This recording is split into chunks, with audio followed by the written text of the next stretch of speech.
सोमवती अमावस्या व्रत कथा। एक गरीब ब्राह्मण परिवार था। उस परिवार में पति पत्नी एवं उसकी एक पुत्री भी थी। उनकी पुत्री समय के गुजरने के साथ साथ धीरे धीरे बड़ी होने लगी। उस पुत्री में बढ़ती उम्र के साथ सभी स्त्रीयोचित सगुणों का विकास हो रहा था।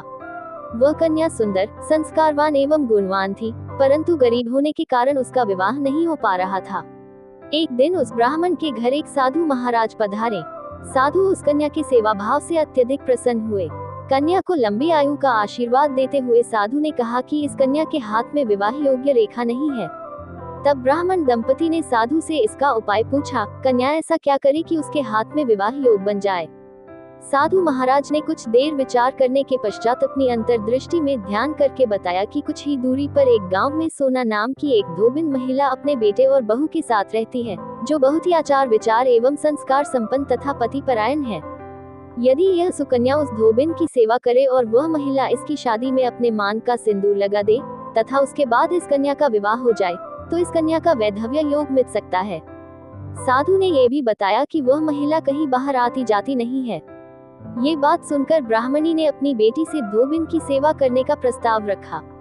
अगले दिन से ही कन्या प्रातःकाल ही उठकर सोना धोबिन के घर जाकर साफ सफाई एवं अन्य सारे कार्य करके अपने घर वापस आने लगी।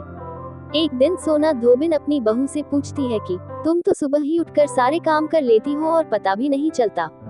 बहू ने कहा, माँ जी, मैंने तो सोचा कि आप ही सुबह उठकर सारे काम खुद ही खत्म कर लेती हैं। मैं तो देर से उठती हूँ। ये सब जानकार दोनों सास बहू घर की निगरानी करने लगी कि कौन है जो सुबह ही घर का सारा काम करके चला जाता है।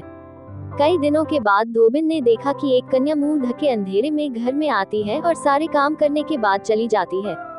जब वह जाने लगी तो सोना धोबिन उसके पैरों पर गिर पड़ी। पूछने लगी कि आप कौन हैं और इस तरह छुपकर मेरे घर की चाकरी क्यों करती हैं। तब कन्या ने साधु दोबारा कही गई सारी बात बताई। सोना धोबिन पति परायण थी, अतः उसमें तेज था। वह तैयार हो गई। सोना धोबिन के पति थोड़ा अस्वस्थ थे। उसने अपनी बहू से अपने लौट आने तक घर पर ही रहने को कहा। सोना धोबिन ने जैसे ही अपने मांग का सिंदूर उस कन्या की मांग में लगाया, सोना धोबिन का पति मर गया। उसे इस बात का पता चल गया। वह घर से निराजल ही चली थी, ये सोचकर कि रास्ते में कहीं पीपल का पेड़ मिलेगा तो उसे भावरी देकर और उसकी परिक्रमा करके ही जल ग्रहण करेगी।